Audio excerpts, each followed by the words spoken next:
करीब 2.5 महीने से पेट्रोल डीजल की कीमतों में कोई बढ़ोतरी नहीं हुई।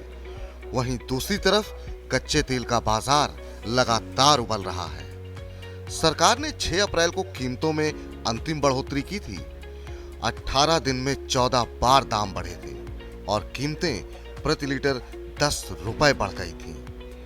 उस समय अंतर्राष्ट्रीय बाजार में कच्चे तेल का भाव $100 के करीब था, लेकिन 2.5 महीने से सरकार ने पेट्रोल डीजल के दाम नहीं बढ़ाए हैं, जबकि इस दौरान कच्चा तेल $125 तक पहुंच गया।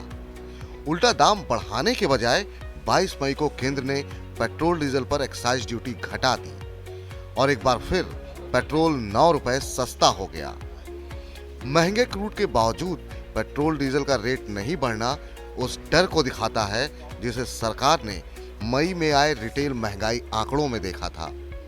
अप्रैल के दौरान रिटेल महंगाई 7.79% तक पहुंच गई और इस महंगाई को बढ़ाने में पेट्रोल डीजल की बढ़ी हुई कीमतों का बड़ा हाथ था।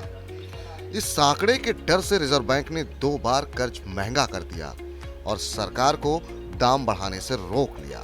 अगर सरकार नहीं रुकती और अंतर्राष्ट्रीय बाजार की तर्ज पर दाम बढ़ाती तो प्रति लीटर पेट्रोल 18 रुपए और डीजल 25 रुपए महंगा होता और इस बढ़े हुए दाम पर रिटेल महंगाई दर शायद ही दहाई के नीचे रुकती, जो सरकार और रिजर्व बैंक के हाथ पांव फुलाने के लिए काफी होता।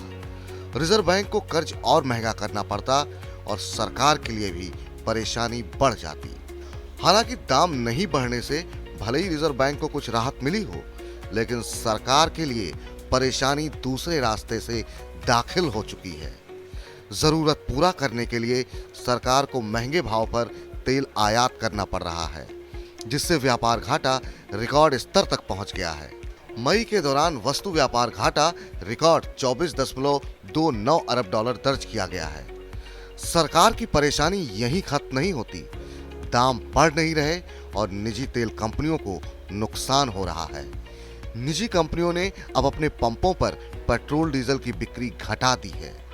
कई राज्यों में रिलायंस और नियारा एनर्जी के पंपों पर तेल नहीं मिल रहा और सप्लाई में आई इस कमी को सरकारी कंपनियां पूरा करने को मजबूर हैं।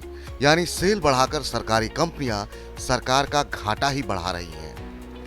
तो क्या सरकार खुद ही महंगे क्रूड का बोझ उठाएगी? इस सवाल का जवाब शायद महंगाई के आंकड़े में ही छिपा है। जब तक महंगाई दर सरकार के सहनीय स्तर तक नहीं पहुंचती, तब तक शायद पेट्रोल डीजल का दाम बढ़ना मुश्किल है और जैसे ही महंगाई दर में गिरावट आएगी तो पेट्रोल डीजल के दाम बढ़ना तय है। मनी 9 के लिए मनोज कुमार।